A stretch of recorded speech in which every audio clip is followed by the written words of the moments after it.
Kéré, Kéré, bonjour. Bonjour à toutes et bonjour à tous. Kéré, qui dérive de charis, la grâce, m'offre de vous saluer ce matin en citant les Grecs, toujours les Grecs, et cette récréation qui m'accorde de rendre hommage à la grâce de ce mois de mai, le mois des roses, rosa, rosa, rosam, si cela vous chante. Allons donc ensemble nous promener, puisque vous me faites l'honneur et une si grande joie de volontiers m'accompagner sur ces sentiers pas trop battus. Alors, récréation.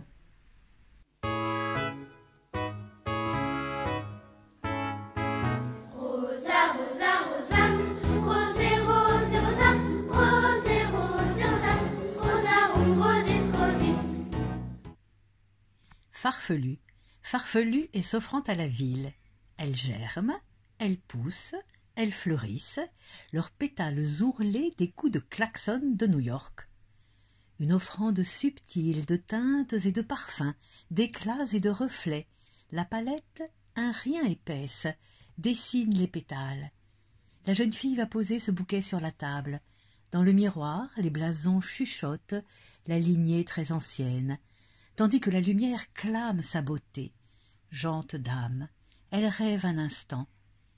Et mon amie la rose me l'a dit ce matin, à l'aurore je suis née, baptisée de rosée, je me suis épanouie heureuse et amoureuse aux rayons du soleil. Qui dit la rose dit l'amour, qui dit l'amour dit Vénus, qui dit Vénus dit la beauté. Offerte, des cheveux, du regard, des seins et des lèvres, elle tient la flèche qu'enverra Eros, transperçant aveuglément les cœurs, et la pomme, offerte par Paris. Elle est lovée au creux des parfums envoûtants, comme au nez de ses fragrances des papillons s'enivrent, babioles d'auréoles ou sévères moralistes, l'amour et la vie sont fugaces. Posés sur le fruit, défendu, l'amour. L'amour c'est délicieux, mais dangereux. Mais comment donc on fleurit les roses? L'on raconte, les Grecs toujours. Née de l'écume des flots, Vénus aurait fait éclore un buisson de roses en posant le pied sur la terre. La rose est la plus belle des fleurs, la rose est l'objet de tous les soins du printemps, les roses sont la volupté des dieux mêmes. Le fils de Cythérée enlace des roses dans ses beaux cheveux quand il danse avec les grâces. Charis. Vénérant l'empreinte des pieds d'Aphrodite Vénus, où s'épanouissent les roses, au printemps, au joli mois de mai, tandis que les grâces dansent, on peut entendre aussi un autre récit. Ce serait Flore, l'épouse de Zéphyr, qui aurait fait naître la rose du corps d'une nymphe. Aphrodite alors lui aurait fait don de la beauté, Dionysos de son nectar enivrant, et les trois grâces de son éclat joyeux. Aux prairies printanières, j'aime les fleurs et germe l'amour. Vénus s'est approchée, il est si parfaitement beau, alangui en ce doux sommeil, il s'éveille, un baiser offert. Les petits héros fleurettent, tandis que l'un attise les braises du flambeau du désir. Ils s'aimèrent. Chez les Grecs, la rose était blanche. Mais lorsqu'Adonis fut blessé à mort, la déesse courut vers lui et se piqua à une épine, et le sang colora les roses qui lui étaient consacrées. La déesse arrose de nectar odorant le sang qui à ce contact bouillonna, comme font les bulles transparentes, montant des eaux jaunes d'un bourbier, et dans un délai qui n'excéda pas 1 heure entière, de ce sang naquit une fleur de pareille couleur. Les pétales épars, tombés de la lettre, racontent en leur désordre les pensées qui se racornissent. Seul ami à cet instant un lézard au sang-froid, un petit reptile, aussi curieux que furtif, qui souvent se réchauffe aux murailles grises des cimetières. Labor omnia vincit. Le travail est victorieux de tout. Il a interrompu sa lecture, et déjà l'ombre de l'étude voile d'oubli les derniers témoins de sa douleur. Le temps s'introduit dans la peinture, la mélancolie s'installe. Et mon amie la rose me l'a dit ce matin. Vois le Dieu qui m'a faite, me fait courber la tête, et je sens que je tombe, et je sens que je tombe, comme un rêve funèbre. Le sommeil est le songe. Un jeune chevalier s'est endormi au seuil de sa vie d'homme. Sur la table, tous les possibles sont là, la richesse et la gloire, au service des princes ou au service de Dieu, les voyages et les livres, connaître le monde, les plaisirs aussi, et l'amour, toujours, au fidèle bouquet de roses. L'ange explique le temps qui passe et passera. Et si le temps s'arrête, car un petit singe en a volé la mesure, alors le monde tourne à l'envers au crin-crin d'un violon de campagne, un son railleur de plus en plus grinçant au rythme des sottises qui deviennent des bêtises qui entraînent à la sottise. Tandis que le cochon se régale de roses tombées comme de perles qu'on lui aurait donné à manger, le chien sur la table se régale, le tout-petit a fait tomber sa soupe, l'enfant a volé une pipe et se met à fumer, la gourmande chipe des confitures, la dame sotte écoute les boniments d'un charlatan, et les jeunes gens ne se tiennent pas très bien. Lui, la jambe insistante et une branche de rose au doigt, compte fleurette. Il y en a déjà une au corsage. Elle l'invite à boire au calice, le verre de vin fort précisément placé. La mère s'est endormie, c'est le sommeil de la raison, et domine sur cette scène un panier, des béquilles, la maladie, une bourse vide, la ruine, gens qui rient et gens qui pleurent, un printemps qui se fane, un accord fondamental de dissolution, les cheveux dénoués, l'écoulement des plis de ce corsage, le contenu de la corbeille qui va bientôt déborder tous unis pour donner une cadence d'épuisement. Le coude de la jeune fille, avec cette mortelle grille d'ombre, une fragilité, une finesse, la diaphanité de la peau, la carnation fatiguée et pâlissante, la main qui cueille disperse le rosier, et une nature morte, ou plutôt mourante des fleurs dans la corbeille. C'est un printemps qui se fane. Au pied de la marquise, 2 fleurs coupées. Mais voilà que renaît, par son charme et sa beauté légendaire, un printemps ravissant, un printemps qui éclate de joie. Pourtant, j'étais très belle. Oui, j'étais la plus belle des fleurs de ton jardin, un printemps où l'on se promène, rose au corsage comme au chapeau. Julienne, l'enfant, avec ses petits mollets qui tricotent, et Adrienne, la gouvernante blonde comme Vénus, et sculptée de touches ondoyantes. Buisson de roses à la fontaine d'amour. Les époux et l'enfant, tout est heureux ici. La peinture, les couleurs et les sons, joyeux babilles du petit. Tout est tendre ici. Le jardin clos, la pelouse, les fleurs et la jeune fille. Une douce solitude, la lecture, auprès de cette virgule de rose en un jardin anglais. Mon cœur s'ébat en respirant la rose, et se réjouit en regardant madame. Mieux vaut pour moi l'une que l'autre chose. Mon cœur s'ébat en respirant la rose. L'odeur m'est bonne, mais du regard je n'ose jouer trop fort. Je vous le jure sur mon âme, mon cœur s'ébat en respirant la rose, et se réjouit en regardant madame. Regards épris, Lorenzo offre à Isabella une orange. Elle, prude, l'accepte. Son frère hargneux agace le chien qui a peur.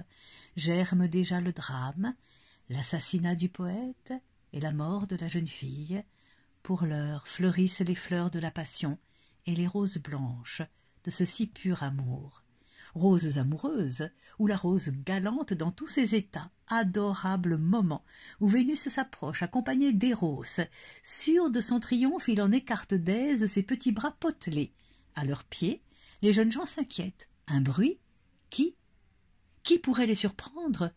Le père s'approchant, les cœurs s'affolent. C'est merveilleux. Éros s'est endormi. Nul besoin maintenant de carquois et de flèches.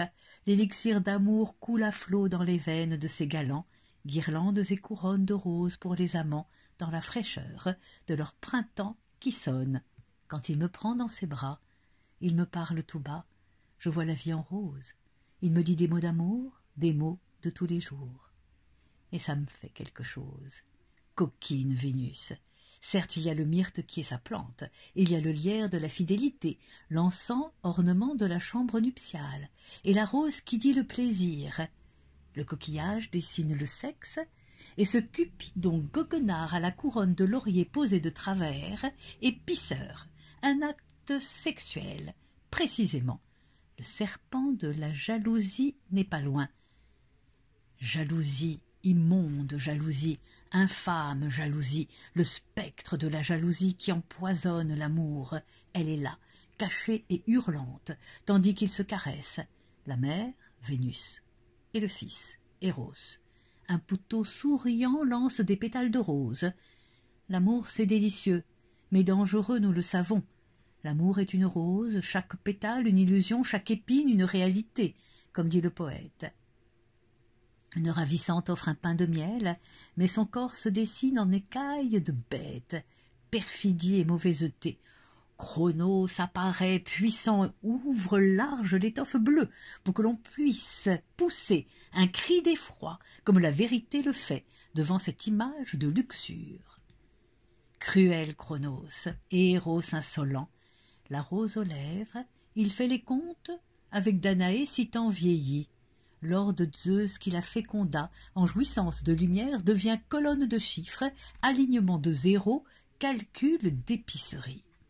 Distorsion, beauté et perversité. Héliogabale, l'empereur, organisa, dit-on, le plus raffiné des supplices en ensevelissant ses convives sous un torrent de roses. Les convives enchantés se baignent dans les pétales, s'enivrent de parfums et se noyèrent en cet excès de beauté. Ils n'ont pas compris, ils n'ont pas lutté.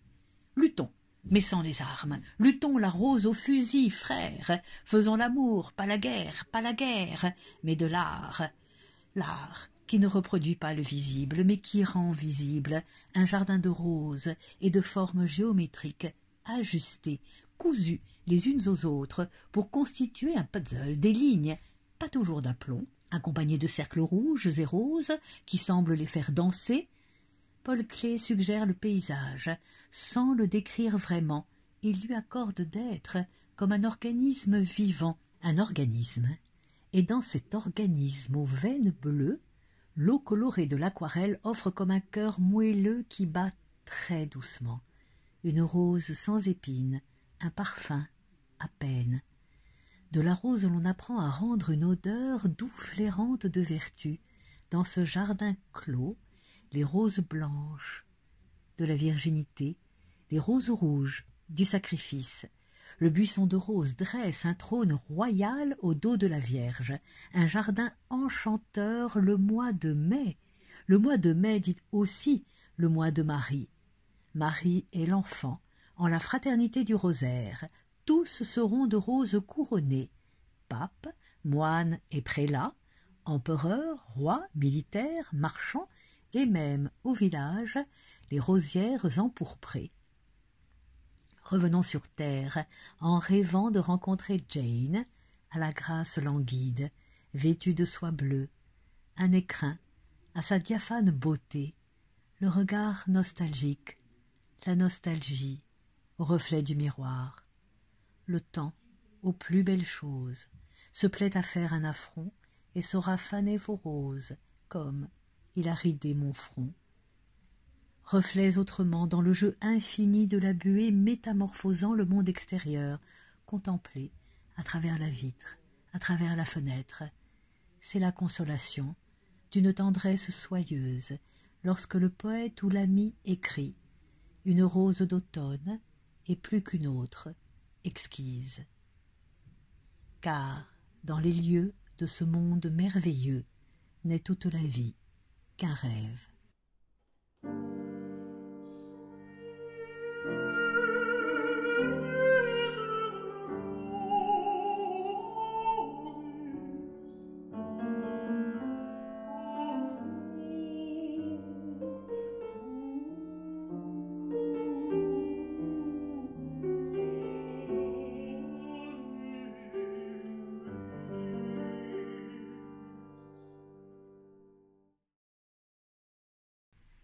Un très grand merci pour votre écoute. À lundi prochain, le 25 mai, dans notre collection, car on peut maintenant parler de collection de récréation. Ce sera la récréation numéro 6. Passez une bonne semaine et à lundi pour nous retrouver, mais n'oubliez pas, vous trouverez toujours sous la vidéo, dans la description, la liste des œuvres présentées, les peintures, poésie ou musique et musique. Et si vous avez bien aimé cette récréation, vous pouvez vous abonner et mettre un pouce bleu. Cela me fait évidemment fort plaisir. À lundi prochain pour nous retrouver. Merci.